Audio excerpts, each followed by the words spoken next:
Hi, Drell. Hi, Jenny. Um, this is my little video to talk about Chris Taylor's Capstone from A to Z, the one that I will be shooting next semester. Um, and so I kind of wanted to go over just some of the visual things. He's already talked about most of the movie, but I want to talk about some of the visual things me and him talked about that will make this movie something that I'm really excited about. Number one is that in each location, there's going to be 3 different lighting setups and styles in each one.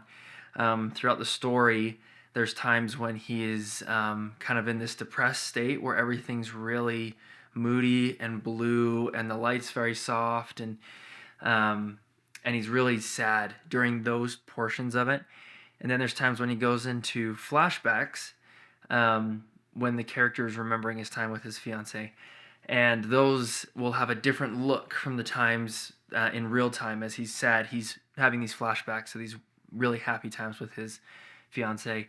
And then there's actually a third style or a time when he'll be remembering all these locations in a kind of a hellscape type of very red, very contrasty, very kind of hard light. So basically, the difference between these 3 places is that there's an emotion tied to each of them in the same location. And so in this movie, we're going to be doing these cool match cuts where we take these scenes, and basically we're going to be doing these. He goes from one emotion or thing that he's feeling, and then we're going to juxtapose that with another one. So for me, as a DP coming in, this is cool because we have to differentiate these styles with a couple of these different techniques that I'm going to go over. We're thinking about lighting styles, so we're going to be using the difference between hard light and soft light and colors and contrast and things like that, so that each location will be very distinct and easy to recognize.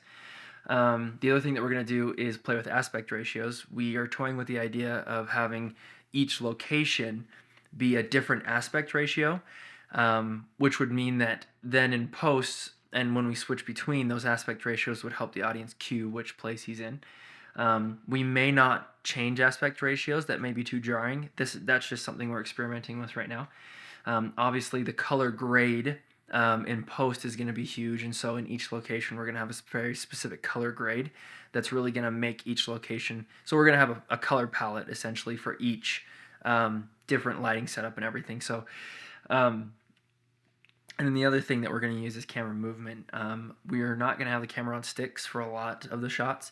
We're going to have Steadicam shots, a lot of dolly shots, a couple crane shots. We may use some drone shots for a couple things. And then we're going to be rigging the camera to some things like, for instance, we're going to have a scene where the camera is actually rigged to a tray with a hamburger on it, and it's going to go from the kitchen all the way to the table where our actor is at. So we have a lot. Our goal was to make the camera as movable as possible. We didn't want to stand too much time on sticks, and that is going to cause us some more time to be able to set up and everything, but we're planning accordingly for that. The compelling part about this too is that the storytelling is going to be much more of a visual thing with this script than it will for dialogue. We're going to be relying a lot more on our inserts, establishing shots, and just using the camera to tell a story visually, and not so much relying on the dialogue, at least from what Chris has told me, which is great because as we kind of brainstorm, we can figure out how we can use the camera to tell that story. The overall look for this is we're going to actually be leaning pretty hard into the kind of that clean, digital, modern look, kind of that Netflix look. And we're going to be using the cameras that can help us achieve that and the lenses that will work best for that. So the reason, too, that I think that this is going to be a good project and that why I'm really excited about this is it is a story that, since it's visually driven, it's going to give me a lot of opportunity to not only be very creative lighting-wise, which is exciting for me, but also to use camera movement and color and all these other things to help tell a story in a way that I think is going to be very compelling for the audience to see the same location lit 3 different ways to communicate 3 different emotions. So, so this project for me, I'm really excited about, and we've got lots of time to prepare.